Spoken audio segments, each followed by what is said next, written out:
Bonsoir et bienvenue dans ce nouvel épisode d'Église du Monde sur KTO. Ce soir, direction l'Argentine. En octobre dernier, et contre toute attente, le président Javier Milei a consolidé son pouvoir aux élections législatives. Javier Milei, c'est un populiste, un ultra-libéral revendiqué. Il s'est fait connaître en brandissant une tronçonneuse, symbole assumé de sa volonté de couper radicalement dans les dépenses publiques. Mais l'Argentine, c'est aussi une terre de foi, celle du pape François. C'est un pays où l'Église catholique reste très présente dans la vie sociale, au cœur des quartiers populaires, de l'éducation, auprès de celles et ceux frappés de plein fouet par la pauvreté. Nous en parlerons ce soir avec notre invité Ignacio Puigari, prêtre jésuite argentin. Mais avant cela, quelques repères. L'Argentine, deuxième pays le plus grand du continent sud-américain derrière le Brésil. La capitale est Buenos Aires. C'est un pays riche en ressources énergétiques. Les sols sont riches en lithium, c'est le nouvel or blanc. Riche aussi en cuivre et en gaz. Et l'Argentine est un grand pays agricole, ce qui en fait l'un des principaux exportateurs mondiaux, notamment de soja, de maïs ou encore de viande. Avec un peu plus de 45 millions d'habitants, c'est le quatrième pays le plus peuplé d'Amérique du Sud.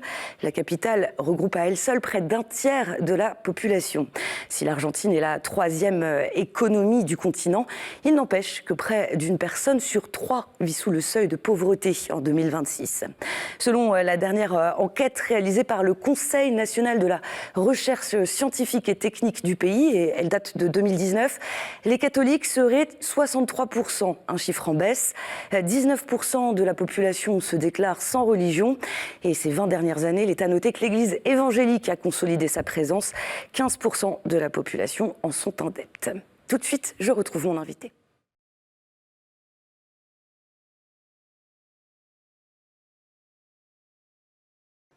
Père Ignacio Puigari, bonsoir. Bonsoir Marion. Merci d'être avec nous sur le plateau d'Église du Monde. Avec plaisir.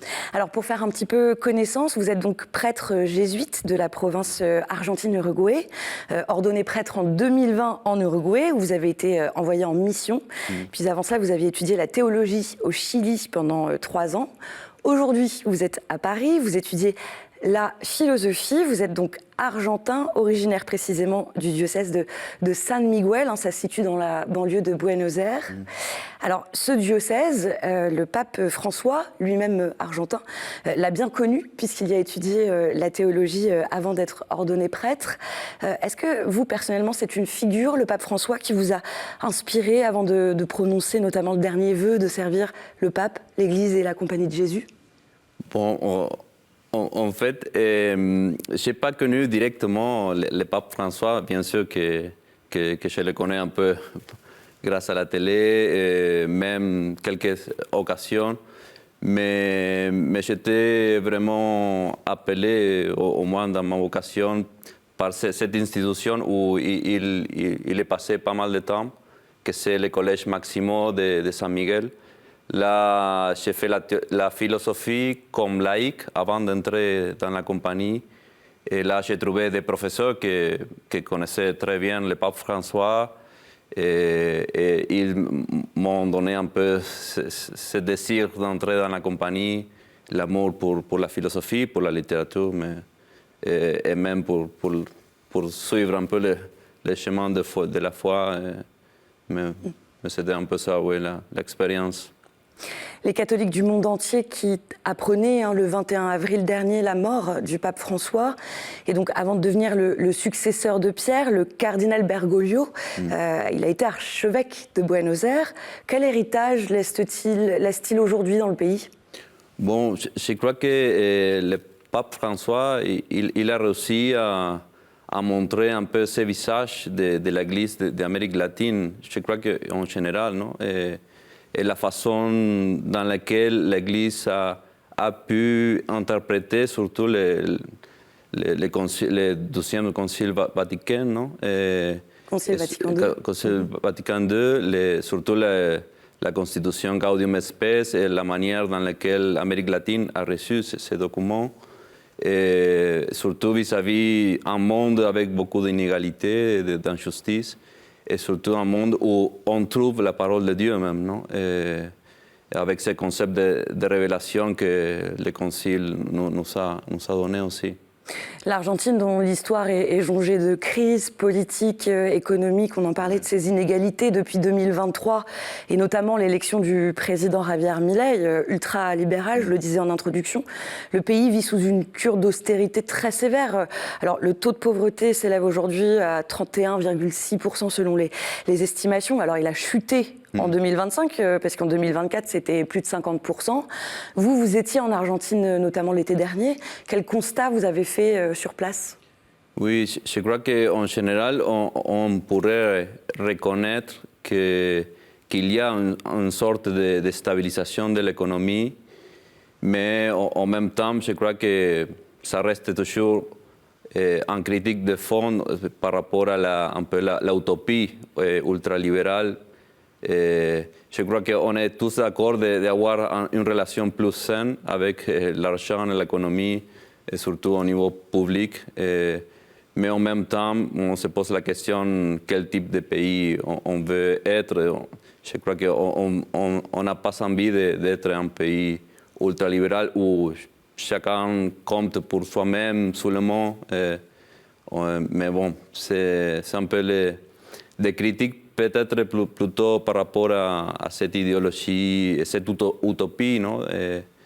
Et dans ce sens, on est plutôt à l'aise avec un discours plutôt de solidarité, de justice pour tout le monde, non?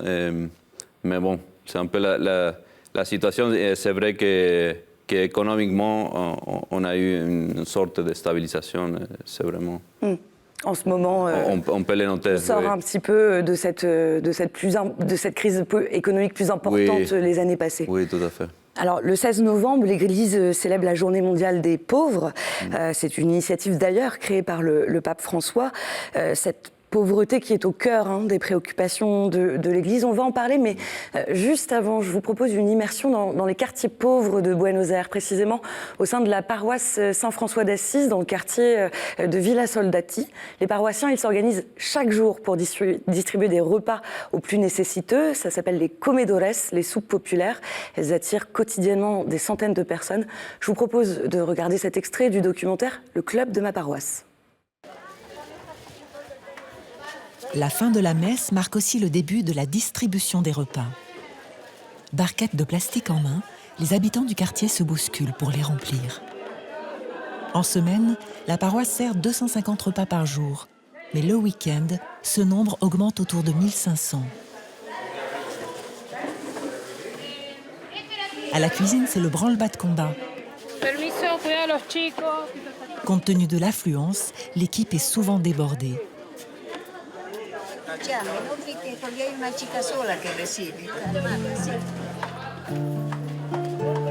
Actuellement, le taux de pauvreté en Argentine dépasse les 50%. Et notamment dans ces quartiers humbles, les soupes populaires comme celle de la paroisse fonctionnent à plein régime.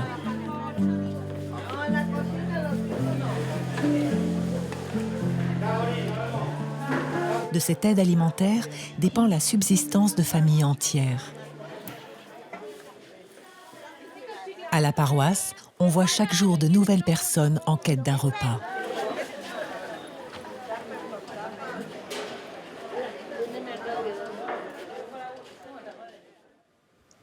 Le club de ma paroisse, réalisé en 2023 par Roberto Lugones, une production KTO Bleu Iroise. Père Ignacio, je pense que les images, elles parlent d'elles-mêmes, mais l'Église en Argentine, est-ce à dire qu'elle est là où l'État n'est pas? Bon, ça dépend toujours de quel lieu de l'Argentine, mais parfois on travaille dans plusieurs lieux de manière ensemble aussi avec l'État et des aides qu'on reçoit de l'État même, non? Directement avec des nourritures ou des financements, non? Mais bien sûr, je crois que l'Église a un lieu significatif, surtout là où l'État parfois n'a pas toutes les ressources, où on n'arrive pas, c'est vrai.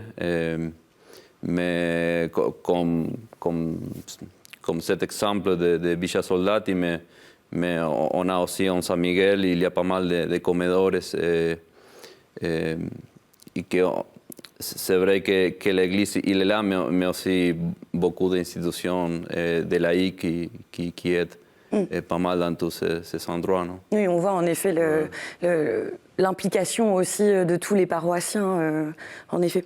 Le président argentin qui a reconnu à plusieurs reprises d'ailleurs cette action sociale de l'Église dans le pays, il a aussi eu parfois des propos insultants, notamment à l'égard du pape François. On se souvient qu'avant son élection, il a pu qualifier le pape François de communiste, ce qui est une insulte dans sa bouche. Il a pu le qualifier d'imbécile aussi.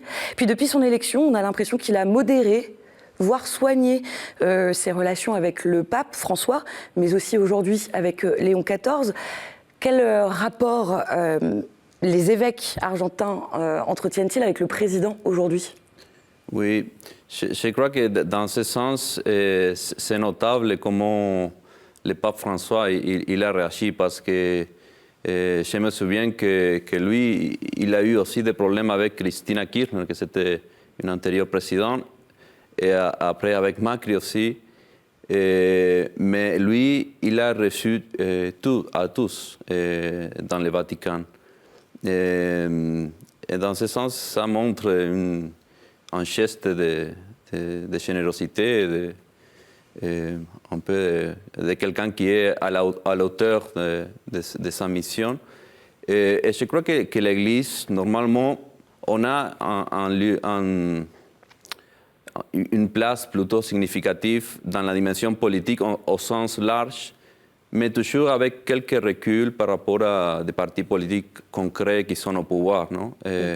Évidemment, il faut travailler ensemble et il y a pas mal des occasions où on le fait, mais toujours avec quelques reculs et avec une diplomatie toujours. Oui, avec des précautions parfois, nécessaires. Des précautions, oui.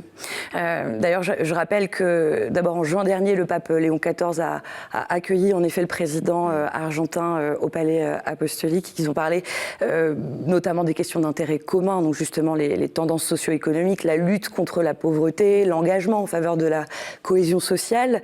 Cette action de l'Église qui passe aussi par un fort engagement éducatif qui est assez historique. Alors on ne va pas reprendre tout le cours de l'histoire, mais est-ce que vous pouvez nous expliquer ce rôle de l'Église dans l'éducation en Argentine ? Oui, c'est un rôle très répandu. Et même si je dois faire mon histoire, je suis allé dans une école catholique, après j'ai fait la philo dans une université catholique. Mais on peut voir plusieurs institutions de l'éducation, mais même au niveau le plus populaire, non? En essayant de donner une éducation que parfois l'éducation publique n'arrive pas à donner. Mais en même temps avec quelques financements de la part de l'État. Non? C'est-à-dire que l'État peut, par exemple, rémunérer le salaire de certains enseignants qui sont... Exactement, oui.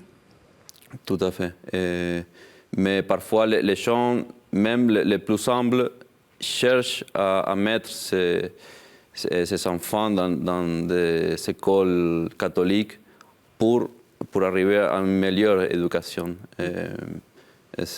Dans ce sens, c'est une tâche très, très intéressante. Non, et reconnue dans le pays très largement. Et pourtant, la sécularisation est grandissante en Argentine. De plus en plus d'Argentins se déclarent même sans religion. Comment l'Église appréhende-t-elle cette réalité ? Bon, je crois que c'est une réalité, c'est vrai, c'est un peu général aussi. On essaye de mettre l'accent aussi dans la pratique religieuse, mais même d'avoir des initiatives créatives par rapport aux jeunes, de pouvoir transmettre la foi de manière créative. Non? Ça passe par des œuvres d'action sociale, des clubs de sport, des choses comme ça? Oui, des rencontres de jeunes, surtout de travail même dans des institutions éducatives, non? L'université pastorale de jeunes. Mais oui, c'est vrai que de plus en plus, la religion, c'est pas une option trop présente dans la vie des personnes en général, non? Environ 15% de la population, selon les statistiques officielles qui datent de 2019 encore une fois, se réclament des églises évangéliques. Et il y a une progression du nombre de ces fidèles ces 20 dernières années. Vous, Père Ignacio, qu'est-ce qui vous semble important pour manifester davantage la beauté de la foi de catholique? Bon, je crois qu'il y a un phénomène. Premièrement, je crois que la centralité de la figure de Jésus, ça reste, mais par exemple, non, quand on voit des endroits les plus populaires, parfois l'Église n'arrive pas non plus, non? Avec des prêtres disponibles, on est aussi de plus en plus moins prêtres. Moins de prêtres, on va en parler justement. Oui, donc il y a quelques phénomènes dans les églises évangéliques qui se répandent trop facilement parce que sont les mêmes voisins qui ont une église. Donc il y a un besoin de proximité même que parfois, je crois que comme église, on doit réfléchir à cette problématique, bien sûr. Non? Pour mener à bien toutes ces actions, la conférence épiscopale argentine elle a mis en place un programme qui s'appelle le programme FE. C'est un projet de réforme économique qui est conçu pour générer ses propres ressources justement et pouvoir soutenir toute sa mission à travers ce grand pays. Ce programme de financement qui concerne donc les 67 diocèses et notamment les 34 séminaires d'Argentine. Avant de parler de la vocation, je vous propose de faire un petit tour du côté du séminaire Notre-Dame du Rosaire à Mendoza. C'est une ville située à l'ouest du pays, au pied de la cordillère des Andes. Des prêtres passés par le séminaire ou en charge de la formation témoignent justement de l'importance de la formation spirituelle et académique pour accompagner au mieux les vocations à la lumière de l'Évangile, sans oublier l'importance de préparer les futurs pasteurs aux réalités locales et aux défis pastoraux propres de chaque communauté. El seminario me permitió encauzar, profundizar y de alguna manera ponerle palabras a la búsqueda que uno tiene. Fue ir como descubriendo realmente lo que Dios quería de mí, pero mucho más que lo que Dios quería de mí, cómo Dios quería que yo sirviera a mi pueblo. Creo que es necesaria dos cosas, una buena formación y una formación en Mendoza. Una buena formación porque los tiempos actuales y nuestros fieles merecen buenos pastores. Y en Mendoza porque es la posibilidad también de reflexionar la fe, de madurarla y de poder transmitirla después desde el modo de ser, de vivir y de sentir que tenemos como iglesia acá en Mendoza. Creo que es importante invertir y acompañar en la formación porque necesitamos sacerdotes atravesados por el proyecto de Jesús. Eso se hace en esta casa, en un proceso, en el largo plazo. Por eso creo que es fundamental que podamos también acompañar este proyecto. On en parlait juste avant cet extrait. En quoi, selon vous, Père Ignacio, la pastorale vocationnelle, elle représente un défi aujourd'hui en Argentine? Oui, bon, je pourrais parler de la compagnie de Jésus, mais je crois que pour nous, c'est très important. On voit la nécessité d'accompagner les jeunes pour faire une démarche vocationnelle, spirituelle, mais au sens large, non, de la vocation pour le royaume de Dieu, on va dire, non? Mais d'avoir des instances où on met en place cet accompagnement, que c'est très important, je suis tout à fait d'accord. Même la formation, c'est ce qui nous permet de persévérer dans ce chemin, que parfois ce n'est pas toujours facile. Et on a besoin de prier, on a besoin de personnes qui nous accompagnent, d'une formation intellectuelle même. Oui. Mais on a parfois, on essaye, les jésuites, de travailler un peu ensemble, de faire un réseau de différentes paroisses et de lieux où il y a pas mal de jeunes. Donc, on essaye de travailler dans ce sens, non, de l'accompagnement, de la formation. Ouais. Cet esprit de réseau, il est important parce qu'on le disait, l'Argentine, c'est un territoire immense. Là, on voyait des images de Mendoza. Les réalités, elles ne sont pas les mêmes selon que l'on se trouve à Mendoza ou à Buenos Aires, j'imagine. Oui, tout à fait. Même la province jésuite est construite pour Uruguay et Argentine. Donc, on est encore plus large. Donc, oui, on a besoin évidemment de travailler ensemble. On n'est pas présent dans toutes les provinces de l'Argentine, mais à Mendoza, on a une communauté. Mais oui, parfois on organise des rencontres plutôt festives, mais aussi on essaye d'imiter les jeunes pour faire des exercices spirituels pendant 8 jours. Des exercices ignatiens. Ignatiens, c'est ça. Et surtout dans l'été, on essaye même de financer parce que ce n'est pas toujours facile à pouvoir prendre tout ce temps pour faire des retraites. Donc, oui, mais c'est un défi, un vrai défi. Ouais. Alors, Père Ignacio, juste avant de se quitter, je vous propose de passer à la toute dernière partie de cet entretien, des questions courtes, des réponses courtes. Okay. Quel sanctuaire ou lieu de pèlerinage dans lequel vous aimez vous ressourcer en Argentine? Bon, je suis allé plusieurs fois à Luján, Notre-Dame de Luján, c'est la basilique, la patronne de l'Argentine. C'était une expérience, oui, très féconde. Quelle figure catholique marquante de votre pays vous inspire particulièrement?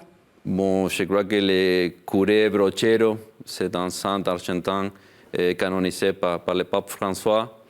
C'est une figure des personnes qui a travaillé au milieu de la campagne vis-à-vis les plus pauvres, mais en même temps, il a répandu les exercices spirituels. Donc c'est une figure vraiment intéressante. Et quelle prière souhaiteriez-vous nous partager qui représente l'Argentine pour conclure? Bon, je ne sais pas s'il y a une prière, peut-être le chapelet. Ou une intention de prière? Oui. J'aime bien une prière que je ne me souviens pas par cœur, mais c'est sur le curé Brochero qui nous rappelle cette proximité aux plus pauvres. Et ça donne quelques esprits de réconciliation avec notre pauvreté même, non? Et aussi, ça me dit beaucoup. Bon, j'espère que cette grâce aussi, on pourrait le recevoir.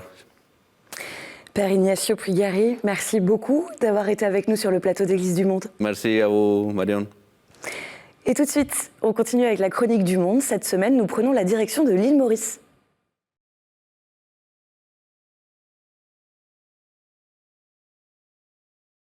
Et on retrouve Yannick Basile, un jeune laïc à Port-Louis.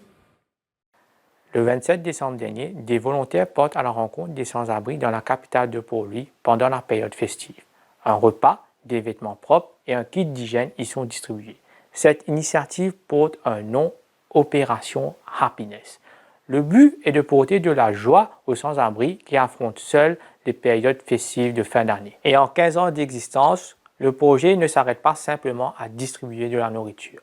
Au cours d'une soirée, on s'arrête, on écoute et on échange avec ce frère qui on a tendance à oublier dans le besoin.